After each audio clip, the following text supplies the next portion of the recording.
Hey everyone, welcome to Movement Monday. Today we're going to be using a foam roller. I have a big one here. You could do most of this with a smaller one, but I just like the big one. So to get started, I want you to sit at the edge of the foam roller and we're just going to do a little roll down onto it. So inhale and exhale as you curve your spine, one vertebra at a time. And in theory, you should land with your head and your seat on the foam roller. Make sure you're in neutral spine, feet are firmly pressing into the floor, arms are in a goalpost. Now when you're here, make sure you're not flaring your ribs. You want everything to be connected and turned on.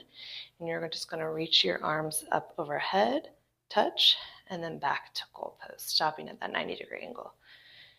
So we're going to do about 5 more of these just to warm up the shoulder area, some mobility. It's also a little massage.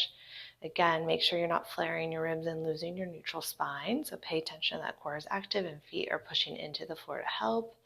Give me one more. Now on this next one, arms straight up. I want you to come down, around, and back up, making big arm circles.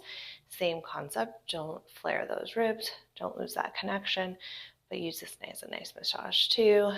Really getting in there. Give me 2 more in this direction. And at the top, stop. We're going to reverse. So come down, out, back, and up. Ooh, that one feels good.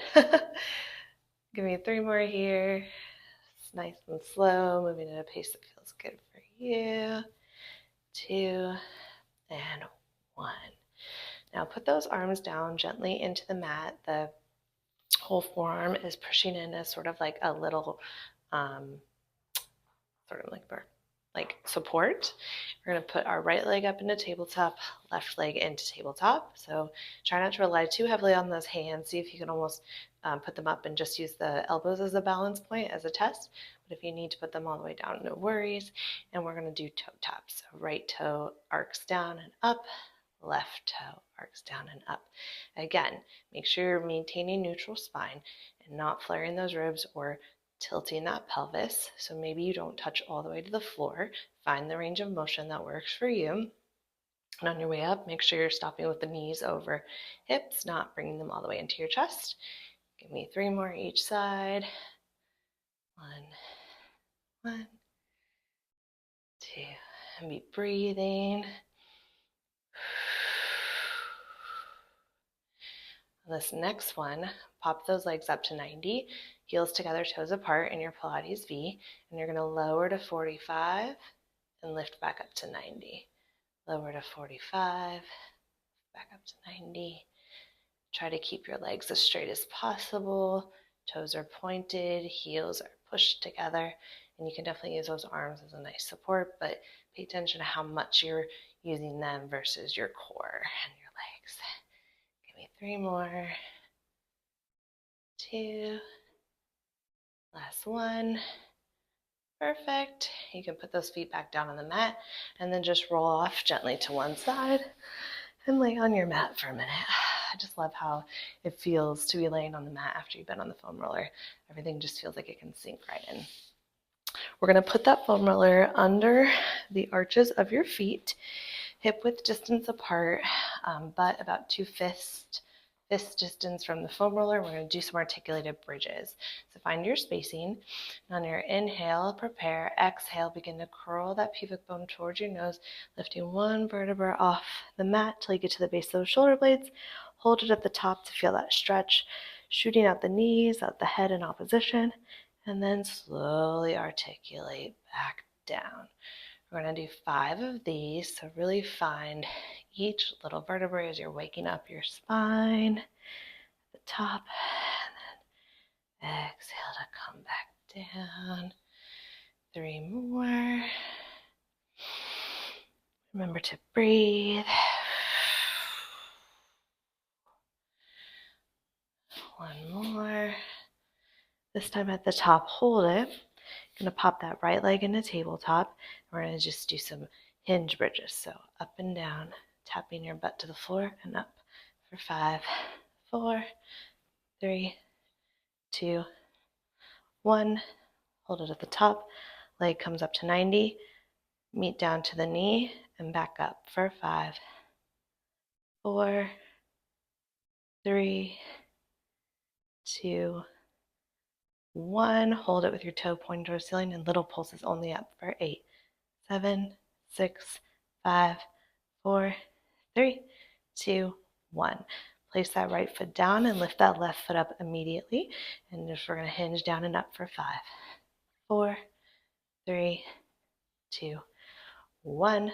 At the top, leg goes up to 90, come down to 45 and back up for 5, 4,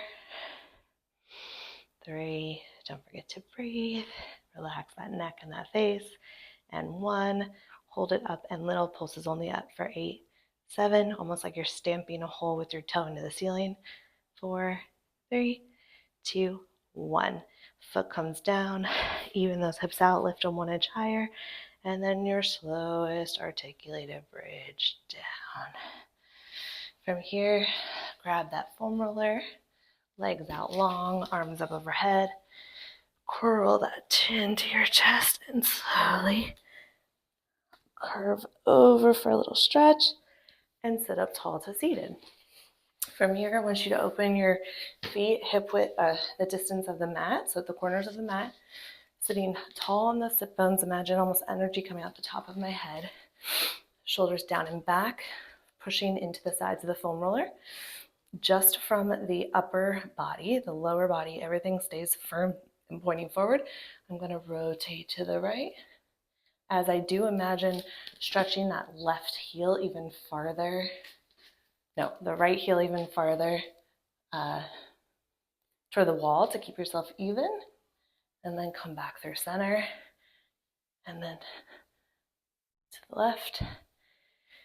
This is really just like moving from those ribs. Gaze will follow. The rotation is coming from the mid-thoracic spine. You're not cranking it with your neck. So your head follows because your spine is moving and your rib cage is twisting, but the head's not leading. Give me 2 more, so 1 each side. And 1 more. Perfect. And then from here, I'm going to do one last thing. So hands come on to the foam roller down, push that foam roller out, take a nice child's pose. Maybe your hands go to the right, hips go to the left, and the other side. Roll it back in as you stack your vertebrae one on top of the other, and you're all done. Great work.